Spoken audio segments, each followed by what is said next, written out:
Your stair lift will be delivered in 3 boxes. The large rectangular box contains the motor housing, the seat post cover, and the call-send controls.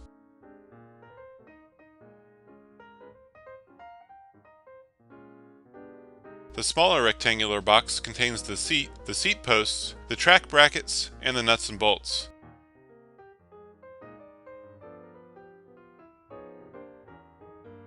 The long box contains the track sections and the bus lines. It's important to determine if you are installing a left-handed or a right-handed unit. Confirm that this matches what you ordered. Standing at the bottom of the stairs and looking up to the top landing, a left-handed unit will be installed on the left side and a right-handed unit will be installed on the right side. This video shows a left-handed Vesta stairlift installation. Begin by bringing in the track sections. The bottom track will be placed with the 1-inch rack piece facing towards the top landing. Next, lay the top track section at the top landing while you prepare them to be connected. Before you connect the tracks, you must loosen the splice bars located in the top track section. Loosen the set screws in the splice bars and pull them out halfway. Tighten the set screws that remain inside the top track section. On the bottom section, locate and remove the screw from the 1-inch piece of rack on the bottom track. Flip the bottom track section over. Carefully line up the track sections and insert the splice bars into the bottom track section and tighten the set screws. Make sure the set screws on the splice bars are loose or else the tracks will not connect.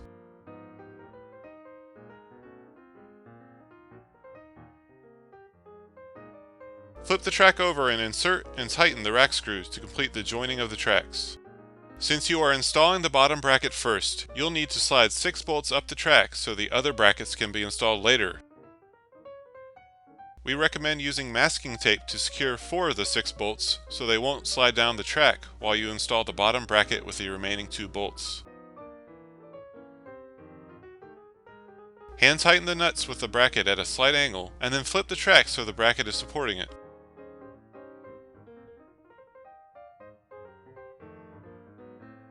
You must leave a 1/2-inch gap between the bottom of the track and the floor, so we recommend using the thick piece of foam from the motor housing box to rest the bottom of the track on. This will give you the 1/2-inch gap you need and will also help stop the track from sliding around during installation. Adjust the bottom bracket so there is a 4-inch clearance between the bottom of the track and the nose of the bottom step.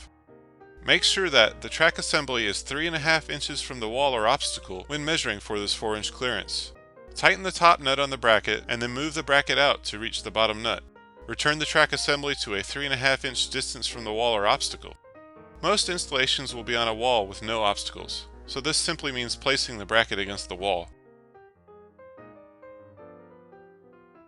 Install only 1 lag bolt to the bottom bracket, as you will need to pivot the track to install all other brackets.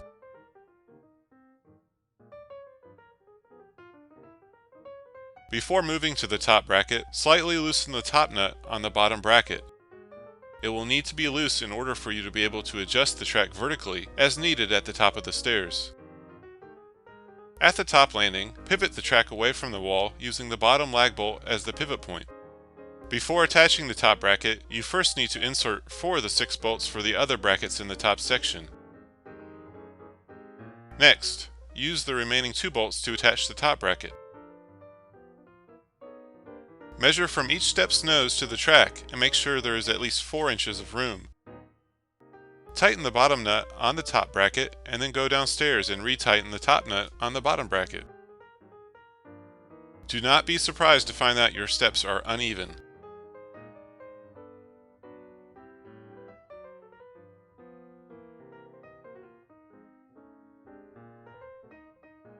Attach the remaining brackets, making sure you have a bracket in place immediately before and after the track splice.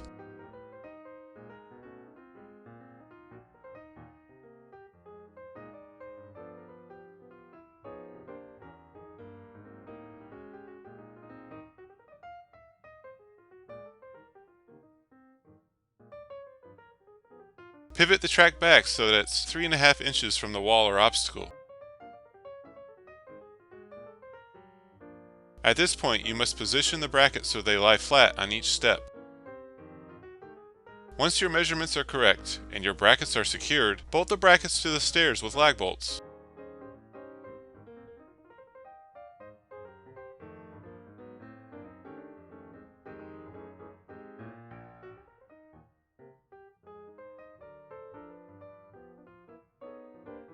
Next, install the bus lines.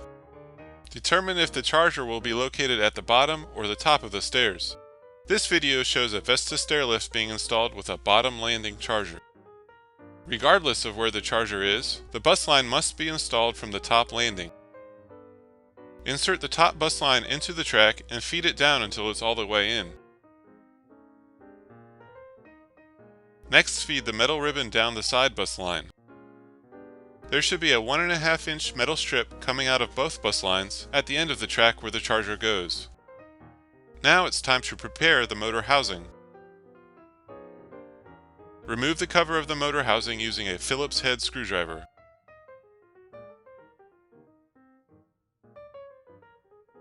Next, install the provided fuse into the fuse holder.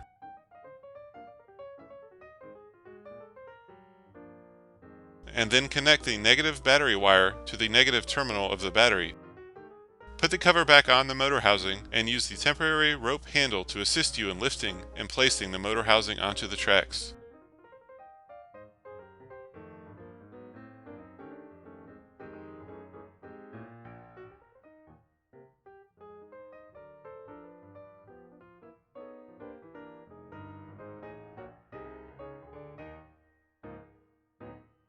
Use the provided temporary rocker switch to run the Vesta's motor housing down onto the track.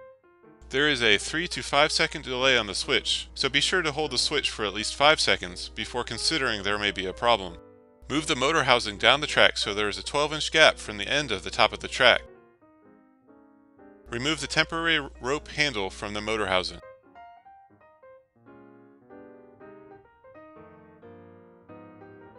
Using a level, make sure the footrest is level and then firmly tighten the 3 nuts.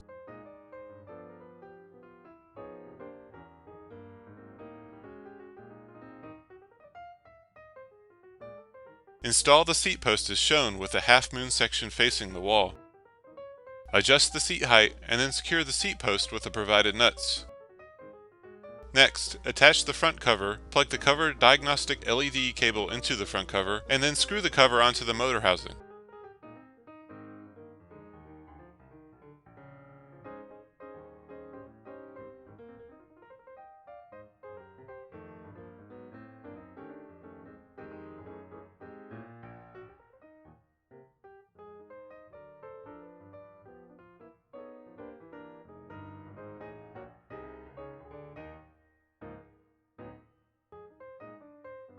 Install the seat by simply sliding it onto the seat post. It should be a fairly tight fit. Remove the temporary rocker switch and plug the seat cable into the motor housing.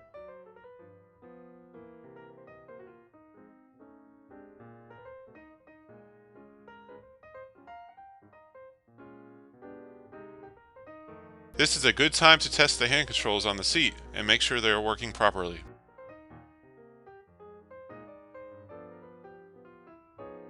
Now it's time to install the upper and lower limit cams. The cams activate the limit switches and stop the stair lift at its appropriate place at the end of the track. Depending on whether you are installing a left-handed or a right-handed unit, the measurements for where the cams are placed are different. Begin by sliding the upper limit cam to its proper place and tighten the screw to lock it into place. Next, you want to install the upper mechanical stop. During operation, the lift should never touch either mechanical stop. The limit switch cams stop the lift during normal operation. Now it's time to install the lower limit cam. We recommend using measuring tape and marking the precise location the limit cam needs to go. Again, using a Phillips head screwdriver, tighten the cam into the proper position.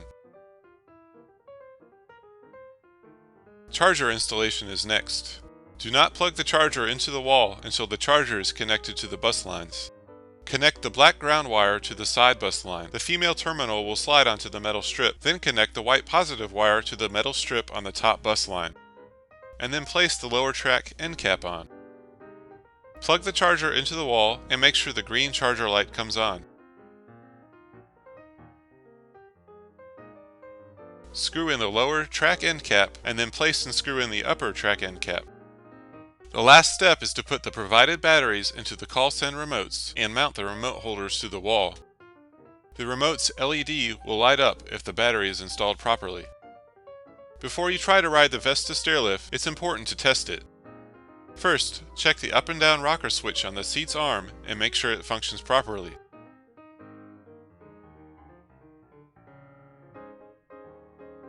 Next, test the call stand controls and make sure that the stairlift moves up and down the track properly.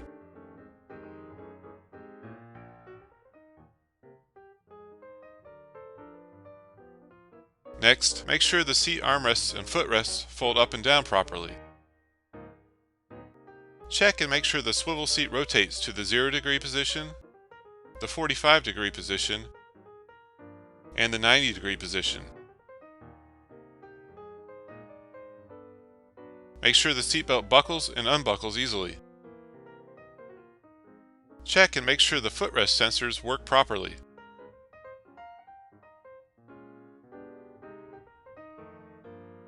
The stairlift must stop when it comes into contact with an object on the stairs. A piece of wood or a solid object will work fine for testing this.